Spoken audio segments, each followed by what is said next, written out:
방송교회라고 제가 이름을 들어가지고 말씀을 준비를 하는데, 주님께서 특별히 우리 이 교회 사역에 대해서 또 학교 사역을 준비하셨던 그것들을 생각하면서 제가 오늘 메시지를 준비를 했습니다. 먼 곳에서 이곳까지 오늘 찾아오셔서 또 축하해 주시고 격려해 주시고 함께 해 주신 여러분을 축복하고 감사를 드립니다. 오늘 우리 정아브라함 목사님께서 이 성전이 일구어지기까지 또 많은 기도도 있으셨고 수고도 있었고 또 몸도 불편하신데 몸을 아끼지 않고 열심히 이렇게 가꾸어서 이 정도 된 겁니다. 그래서 앞으로 하나님께서 우리 목사님을 통해서 이미 계획하신 일들을 이루시고자 우리 목사님을 부르셨고 이곳에 제단을 세우신 줄로 저는 확신합니다.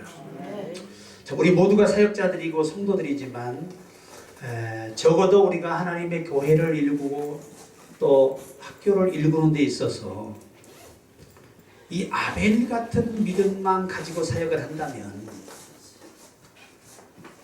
하나님이 기뻐하시는 그런 사역이 되려고 저는 생각을 해봅니다. 이 사역이라고 하는 건 내가 목적을 가지고 꿈을 이루는 것이 사역이 아니고 우리가 하나님의 뜻을 알고 행하는 것이 사역입니다. 그래서 내가 원하는 그런 목회, 내가 원하는 교회, 내가 지향하는 신학교가 아니라 하나님이 원하시고 계획하신 학교와 교회가 되기를 주의 이름으로 축복합니다.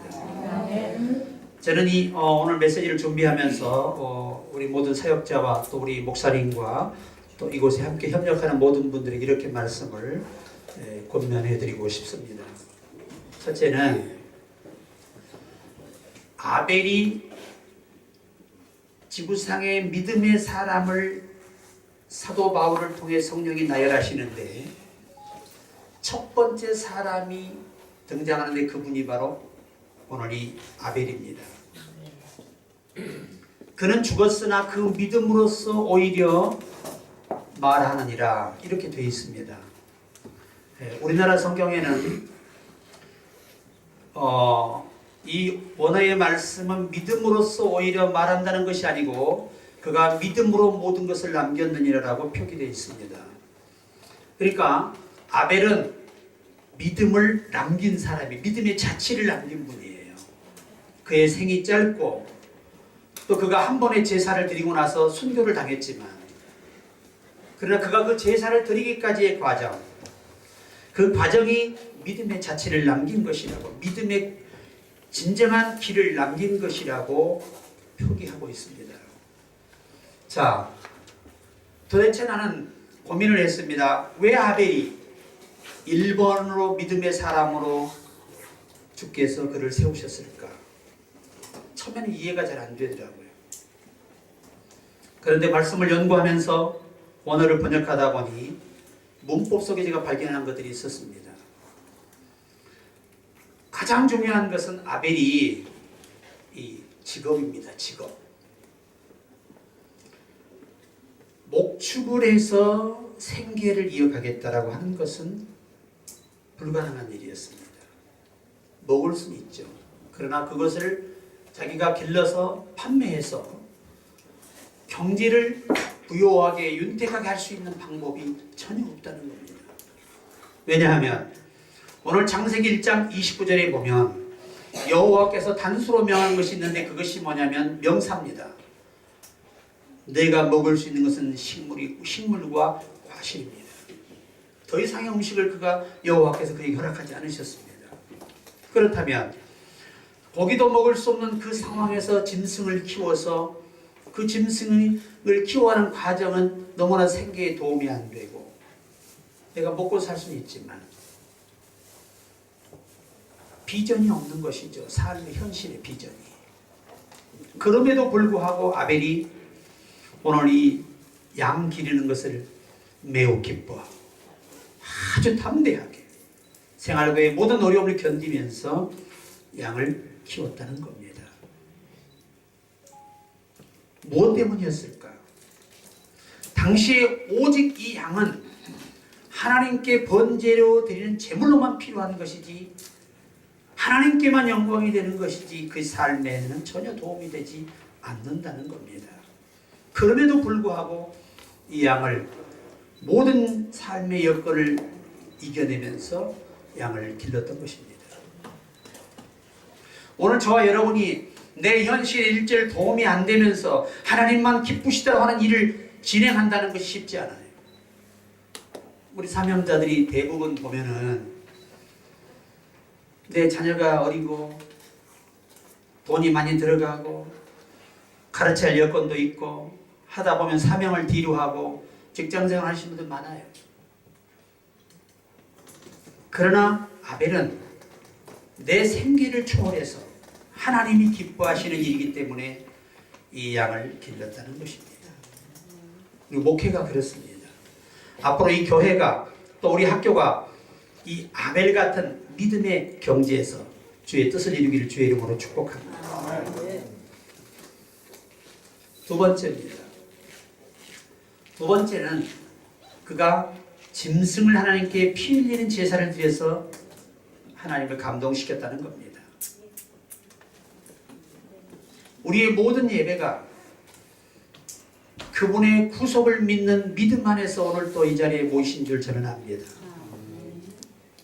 찾아오는 우리 신학생들이나 모든 성도들을 우리가 지도할 때 반드시 그들은 예수 그리스도의 구속을 확신하는 자만 예배의 자격이 주어진다는 것을 기억해야 합니다.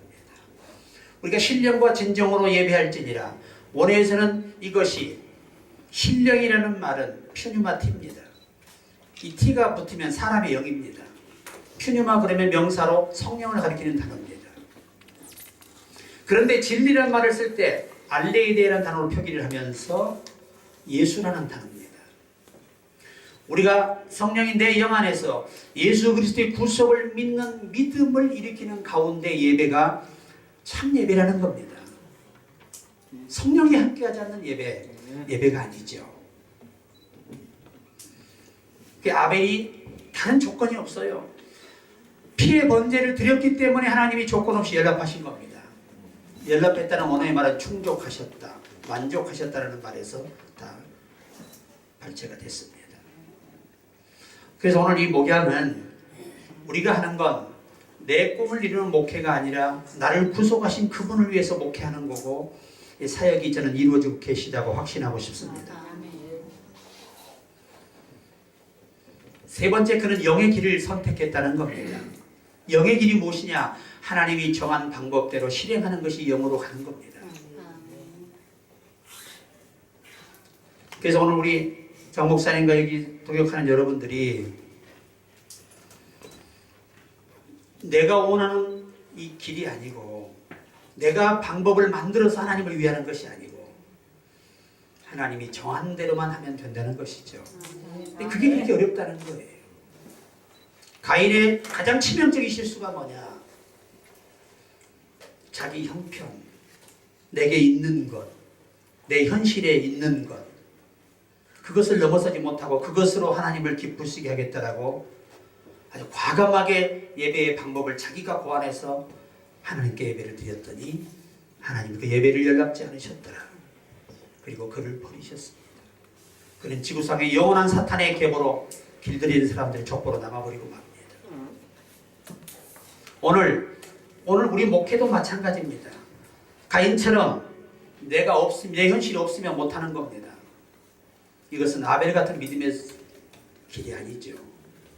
없어도 굶어도 내 생계에 도움이 안 돼도 주의 사명은 감당해야 하는 것이고 그 일을 멈추면 안 되는 겁니다. 그걸 멈추는 건 믿음이 아니죠. 믿음의 길이 아니죠. 저도 오늘 예배를 위해서 제가 운전을 도저히 너무 과로하고 피곤해 살 수가 없어서 우리 성도를 부탁해 운전을 해서 직접 왕복을 했어요. 전남 광주에 가서 강의하고 또 사역하고 올라옵니다. 또 우리 장 목사님 또 일을 도와드려야 되니까 또 아침에 일찍 일어나가지고 교회 가서 열심히 준비하고 협력을 합니다. 여러분, 우리 주의 종들의 관계는 말입니다. 성도와 죄종의 관계는 순서를 넣어줘야 오고 순서 안 넣어주면 안 오는 관계는 불필요한 관계예요. 그런 관계는 있으나마나 관계입니다.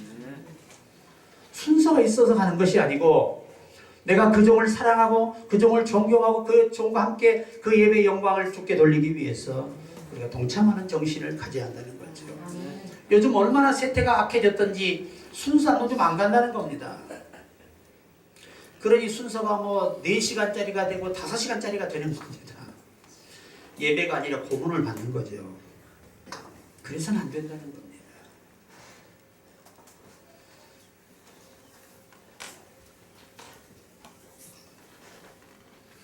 오늘 카메론 패디라는 분이 있습니다.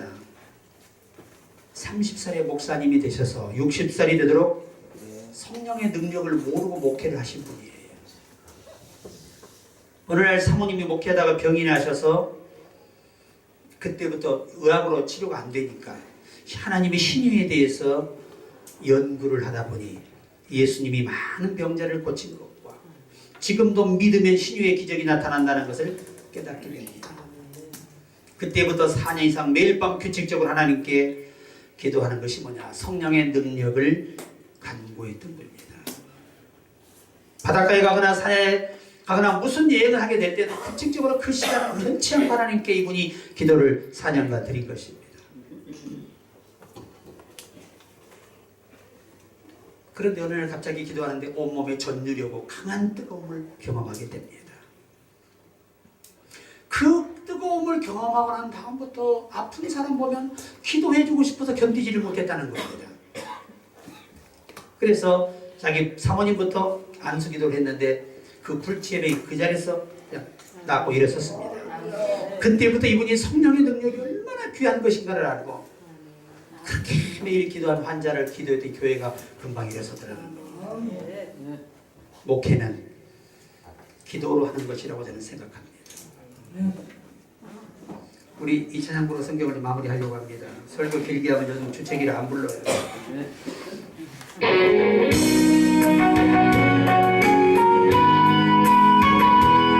우리 옆에 분들을 축복하면서 당신은 소중한 사람, 당신은 소중한 사람, 당신은 존귀한 사람,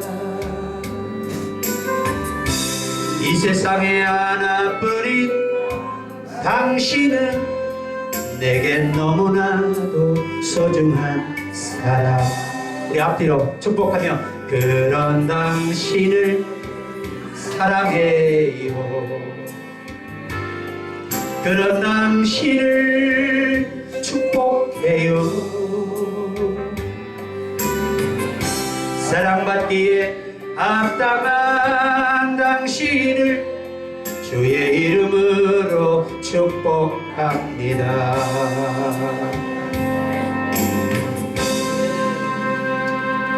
또 하나 문제가 뭐냐? 한국교회 요즘 우리 시대에 양체종이 많다는 겁니다. 양체종. 얼굴만 비치고 안녕하고 가버리고 없어요. 여러분, 우리는 인사하러 오는 게 아닙니다. 살아계신 하나님 앞에 그날 사명을 가지고 예배하러 온 거예요. 절대 저는 뭐 시간이 남아돌아서 4시간도 앉아 버티고 있는 게 아니에요. 하나님을 보고 버티는 겁니다. 어쩔 수 없는 상황은 어쩔 수 없지. 이것도 우리가 앞으로 고쳐갈 문화가 아닌가 생각을 해봅니다. 자, 결론에 가서 오늘 아벨처럼 저와 여러분이 하는 이 목회가 내 생계에 도움이 안 될 수 있어요. 하면 할수록 생활고를 겪어야 하는 위험도 옵니다. 그래도 견딜 수 있어야 합니다. 그게 아벨의 길이죠. 그게 진짜 믿음으로 가는 거죠. 저희도 교회가 이 가까운 쪽으로 준비가 됐습니다. 고요역 2번 출구 앞인데 저희는 이날 말에 이전을 합니다. 그래도 감사한 것이 이전 성전보다 3배는 크니까 감사하죠. 여러분이 늘 기도해 주셔서 우리 강주도 잘 신학교가 이루어지고 있고 사역이 잘 이루어지고 있습니다. 우리 장 목사님 많이 도와주시죠. 앞으로 우리 모두 꼭 이랬으면 좋겠습니다. 아벨처럼만 사역하고 아벨처럼만 믿고 죽으면서도 자기 형을 위해 기도할 수 있는 그런 저와 여러분이 되기를 주의 이름으로 축복합니다. 하나님 감사합니다.